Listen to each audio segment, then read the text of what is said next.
बबे रेलिनि बाथ्रा बुंदों? आं जिथु रिपर्ट मोनदों आसलते बे सैथो नङा।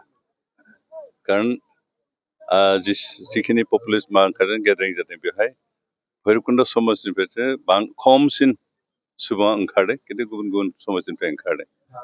ओरैनो भैरबकुंड समस्तियाव टाउन ओनसोलनि बांसिन पार्टआ गोलैयो, खावसेया माबायाव गोलैदों हरिसिङाव आरो हयथ' धनसिरिनि एसे गोलैयो। खिन्थु जिखिनि नुदों टाउननि मानसिफ्राथ' ओरैनो जिखुनु रेलिफ्राव बारा ओंखारखाया, गामि ओनसोलनिफ्रायथ' बिदि ओंखाराखै।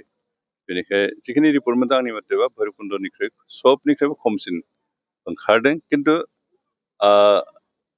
जोंनि इउपिपिनि जिथु टर्च लाइट रेलिमोन बेवहाय भैरबकुंड समाजनिफ्राय बांसिन ओंखारदों। आंनि रिपर्टआ बेखौसो बुङो। बेनिखाय नेक्स्ट बिसायख'थियाव अन्तत बिपिएफआ बेयाव फेक्टर नङा, बिपिएफ हयथ' सारायखांहैगोन। बबे रेलिनि बाथ्रा बुंदों?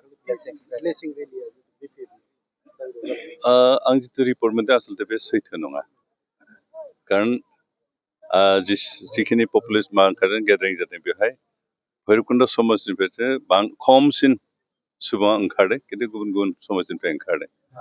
ओरैनो भैरबकुंड समस्तियाव टाउन ओनसोलनि बांसिन पार्टआ गोलैयो, खावसेया माबायाव गोलैदों हरिसिङाव आरो हयथ' धनसिरिनि एसे गोलैयो।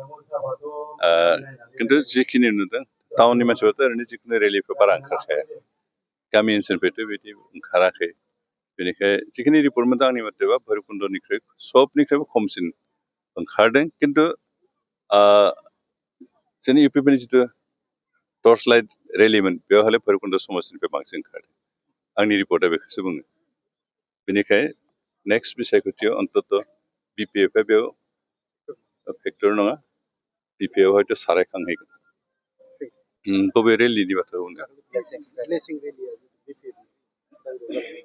आं जिथु रिपर्ट मोनदों आसलते बे सैथो नङा।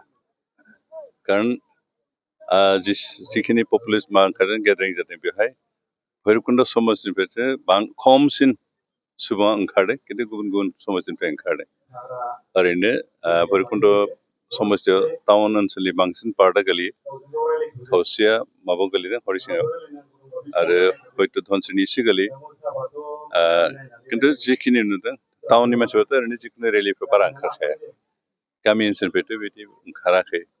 बेनिखाय जिखिनि रिपर्ट मोनदों आंनि मथेबा भैरबकुंडनिख्रुइ सबनिख्रुइबो खमसिन ओंखारदों। खिन्थु जोंनि इउपिपिनि जिथु टर्च लाइट रेलिमोन बेवहाय भैरबकुंड समाजनिफ्राय बांसिन ओंखारदों। आंनि रिपर्टआ बेखौसो बुङो। बेनिखाय नेक्स्ट बिसायख'थियाव अन्तत बिपिएफआ बेयाव फेक्टर नङा, बिपिएफ हयथ' सारायखांहैगोन।